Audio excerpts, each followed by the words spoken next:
धन निरंकार जी, सेवा और भक्ति का असली मतलब क्या है ये? क्या ये सिर्फ कुछ बाहरी काम है या फिर इसके पीछे कुछ और भी गहरा है?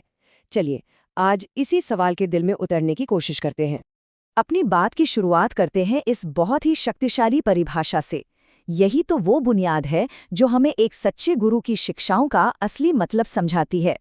तो फिर सवाल उठता है कि सच्ची सेवा आखिर है क्या?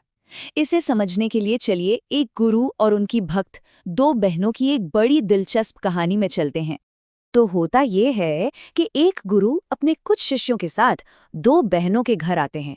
बड़ी बहन तो फौरन रसोई में चली जाती है, खाना बनाने की तैयारी में लग जाती है, और छोटी बहन उन्हें खाना परोसना शुरू करती है। लेकिन तभी वो गुरु के वचनों में इतनी डूब जाती है कि अपना काम भूलकर वहीं बैठकर उन्हें सुनने लगती है। अब यहाँ पे देखिए, माहौल थोड़ा बदलता है। बड़ी बहन रसोई में इतनी मेहनत कर रही है, और जब वो देखती है कि छोटी बहन काम में हाथ बटाने की बजाय बस आराम से बैठी है, तो उसका मन परेशान हो जाता है। उसे गुस्सा आने लगता है। गुरु उसके मन की परेशानी को तुरंत समझ जाते हैं, और तब वो एक ऐसी बात कहते हैं जो सेवा की पूरी परिभाषा ही बदल देती है। वो कहते हैं, मेरी सेवा का सबसे उत्तम तरीका ही यह है कि मैं जो कह रहा हूँ उस पर ध्यान दिया जाए, और सच कहूँ तो यही हमारे आज के पूरे विषय का सार है। ये कहानी हमें एक बहुत ज़रूरी सवाल पर सोचने के लिए मजबूर कर देती है। कहीं ऐसा तो नहीं कि हम भी सेवा के बाहरी कामों में इतने उलझ जाते हैं कि असली संदेश, असली बात को ही भूल जाते हैं? अगर हमने बाकी सब कुछ कर लिया, पर जो सबसे ज़रूरी था, उनके संदेश, उन्हीं को नहीं समझा, तो सच में हमने क्या किया? तो ये तो साफ है कि गुरु के वचनों को समझना सबसे ज़रूरी है। लेकिन ये वचन काम कैसे करते हैं? आइए इसे एक बहुत ही आसान सी मिसाल से समझते हैं। जरा सोचिए, जैसे हम रोज अपने घर को पानी से साफ करते हैं, धूल मिट्टी हटाते हैं, बिल्कुल उसी तरह गुरु के वचन हमारे मन के लिए पानी का काम करते हैं। ये हमारे अंदर की गंदगी को, हमारे नेगेटिव विचारों को, हमारी चिंताओं को धोकर साफ कर देते हैं। और ये सिर्फ कोई किताबी बातें नहीं हैं।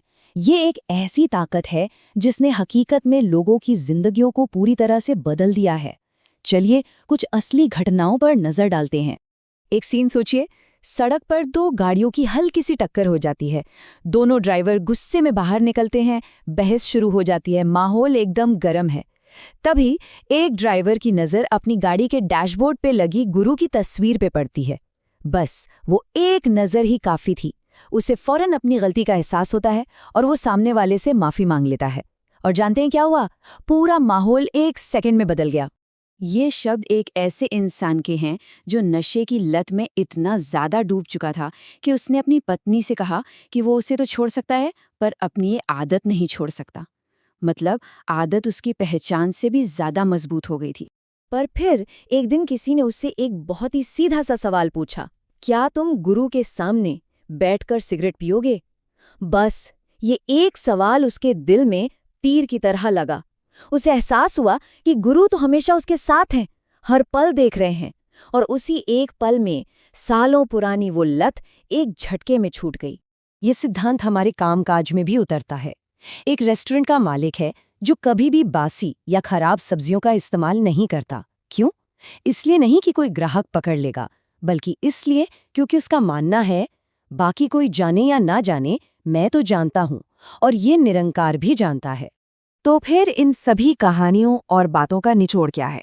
आखिर हमसे चाहा क्या गया है? रास्ता बहुत ही सीधा और आसान है, जो हम सबके लिए खुला है। देखिए, लक्ष्य कोई बड़े बड़े मुश्किल काम या जटिल पूजा पाठ करना नहीं है। मकसद सिर्फ एक है, गुरु की शिक्षाओं को अपने जीवन में उतारना और एक बेहतर इंसान बनना, बस। और अंत में ये एक सवाल हम सब अपने आप से पूछ सकते हैं। इतना तो हम कर ही सकते हैं ना? ये कोई बहुत बड़ी मांग नहीं है, बल्कि अपने ही जीवन को सुंदर बनाने का एक मौका है। इसी विचार के साथ आज की बात को यहीं समाप्त करते हैं। धन्य निरंकार जी।